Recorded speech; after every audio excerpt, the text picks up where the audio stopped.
स्तर है वो अभी आप कह रहे हैं, लेकिन मैं ये कह रहा हूँ पिछले 3-4 सालों के अंदर 40% से ज़्यादा जो ब्लैक जोन के थे उनके अंदर पानी ऊपर आ गया है।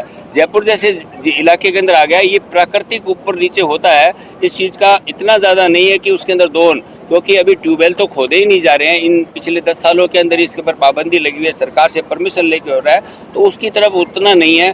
और उसका एक उपाय ये है कि बरसात के अंदर हम नागरिक लोग जागरूक हो जाएं और हर घर के अंदर हम जो जिसको कहते हैं रिचार्ज करने का सिस्टम है वो लगा सकते हैं। उससे हमारी भूमि रिचार्ज होती है। ये हम सबको अभियान में काम करना पड़ेगा। रोड, पायथन और बावड़ियां, देखिए अतिक्रमण ये लगातार लंबी समस्या से ग्रसित होते आ रहे हैं। जब अभी जो हो रहा है उसको चिन्हित किया जा रहा है, एक दिन में सब कुछ नहीं हो रहा, लेकिन जोड़ पायथन की भूमियां खाली होंगी और उसकी जगह के लिए जो लोग हैं उनको और कई जगह अन्यत्र जगह जाना पड़ेगा, क्योंकि पानी और जो हमारा जोड़ पायथन की जो भूमि है ये हमारा प्राकृतिक रिसोर्स है, ये हमें बचाना है। ये एक बहुत बड़े समय से हमारे इस हमारा जो सौभाग्य तो ये है कि यहाँ हमारे पास में इंदिरा गांधी नहर परियोजना के द्वारा हम सब लोग सिंचित पानी यूज कर रहे हैं, लेकिन हमारे पड़ोसी राज्य में वहाँ वो फैक्ट्रियों का जो केमिकल युक्त गंदा पानी डाल रहे हैं वो हमारे लिए एक जो नासूर बन गया है।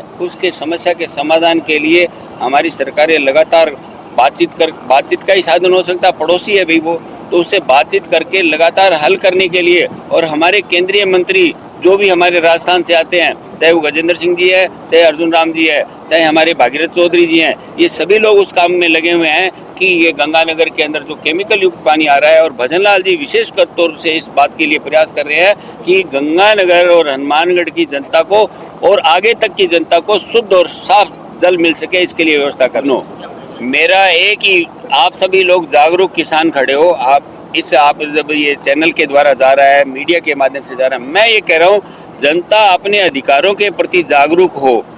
लगातार होते होते काम बहुत थोड़े रह गए, अपवाद स्वरूप कुछ लोग रह गए, वो जब दोबारा आएंगे तो उनके भी काम होंगे भी। नहीं, सरकार अनुदान खाली एक सीधा अनुदान का प्रश्न नहीं है। मैं ये कहता हूँ जिनको अनुदान मिला वो बढ़ गए हैं, तो आगे वाली योजनाओं में अभी प्रस्ताव रखे। देखिए आप मुख्यमंत्री जी ने, मैं आपसे क्वेश्चन करता हूँ, मुख्यमंत्री जी ने अभी जो ये अभियान चलाया ग्राम विकास रथ का, उसके अंदर किसी ने अगर डाला है आपकी कल होने वाली ग्राम सभा में, अगर आप ये प्रस्ताव पारित करते हैं कि हमारे गांव में इतनी डिग्रियां चाहिए, ये स्कूल चाहिए, ये कॉलेज चाहिए, वो सारी की सारी योजनाबद्ध तरीके से आपको मिलेगी, कतई संशय नहीं है। और बताओ, अनुदान भी मिलेगा, ऐसा भी नहीं है कि नहीं मिलेगा। बिना अनुदान के लोग औरों को मिला तो आप भी नागरिक हो भाई। अच्छा, आपने बद्दी की बात की है, डॉक्टर रामप्रताप जो सिंचाई मंत्री थे पंजाब तक वो सीमा तक जाते हैं, आप तक जब सिंचाई मंत्री ने देखा नहीं, 16 किलोमीटर लाइनिंग होनी थी, आधा काम नहीं किया पंजाब सरकार ने, इस पर क्या कहना? ऐसा है, हर सरकार के अंदर कुछ व्यवस्थाएं चलती है, हमारी सरकार भी धीरे धीरे आगे बढ़ रही है। एक बात बताइए, 3200 करोड़ रुपए का जो बजट लागू किया है वो लगेगा ना, खाली तो नहीं रहेगा। कुछ काम भी हुआ है, एक साथ 3 महीने की बंदी, एक दिन में काम नहीं हो सकता। इतना लंबी बंदी में हम तो अभी फंस गए थे, तो उससे इसको अगली बारी में करेंगे। इतने सालों से जब ये टूटी हुई पड़ी थी और इतने सालों से हम उसको भुगत रहे थे, तो ये थोड़ा कष्ट, और जब घर में भी पंजाब की मनमानी है, ऐसा है। सुनिए आप पड़ोस, मैंने आपसे निवेदन किया कि पंजाब हमारा पड़ोसी राज्य है, वहाँ दूसरी सरकार है, हमारी भाजपा की सरकार होती तो इतना टाइम ही नहीं लगता। जिस तरीके से ERCP हमारी हरियाणा सरकार से हमने यमुना जल समझौता किया, वैसे यहाँ का पानी की समस्या एक दिन में दूर हो जाती। इसके लिए हम प्रयास करेंगे कि अगली सरकार हमारी पंजाब में बने, फिर हम इस समस्या को 100% सोल्व कराएंगे। वंदे गंगा जल संरक्षण अभियान की जो प्रेस कॉन्फ्रेंस है उसके अंदर मीडिया के द्वारा जो प्रश्न किए गए उसका सीधा जवाब नहीं दे पाए प्रेस कॉन्फ्रेंस करने वाले। कहा गया कि पंजाब के अंदर बीजेपी सरकार जब बनेगी उस टाइम इंदिरा गांधी नहर की रिलाइनिंग का काम हम पूरा करवाएंगे। पंजाब की मनमानी पर कुछ भी नहीं बोल पाए। हरियाणा में बीजेपी सरकार है, जमुना लिंक और ERCP की व्याख्या तो जरूर की गई, लेकिन आपको बता दें कि हरियाणा के अंदर लाहौर फीडर की रिलाइनिंग का मुद्दा काफ़ी लंबे समय से लंबित है। 1 साल तक बीजेपी सरकार हरियाणा में होते हुए उसकी DPR तैयार नहीं की गई और फिर टका सा जवाब दे दिया कि हरियाणा सरकार नॉर फीडर की लाइनिंग की डीपीआर तैयार नहीं करेगा।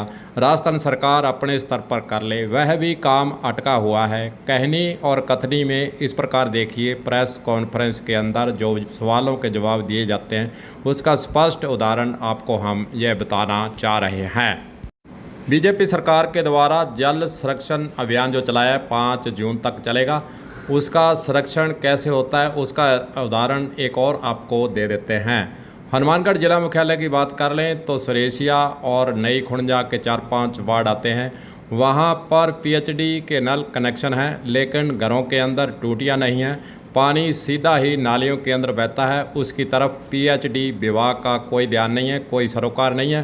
पानी व्यर्थ बह रहा है, तो फिर जल संरक्षण का जो अभियान चलाया जा रहा है वह कहीं कागज़ों तक सीमित न रह जाए, इसलिए हम यह इशारा कर बताना चाहते हैं। पीएचडी विभाग को जगाना भी चाहते हैं कि इस प्रकार सुरेशिया वार्ड नंबर 2, 3, 4, 5 जो कि नई खुंजा है, वहाँ पर जो सीधे नल नालियों के अंदर पानी फेंक रहे हैं, वहाँ पर घरों के अंदर जहाँ तो टूंटी लगाइए, उनको पाबंद करिए, जहाँ फिर उनके जल कनेक्शन काटने की कार्रवाई करिए। उसी से जो अभियान 5 जून तक जल संरक्षण का करने का चलाया जा रहा है, उसका जो सही मायने में अर्थ है वह कहीं ना कहीं लाभकारी हो सकता है, अन्यथा कागजों तक सीमित रह कर जाएगा जल संरक्षण अभियान। कलम पंजाबी के लिए गुरदेव सिंह सैनी की खास रिपोर्ट।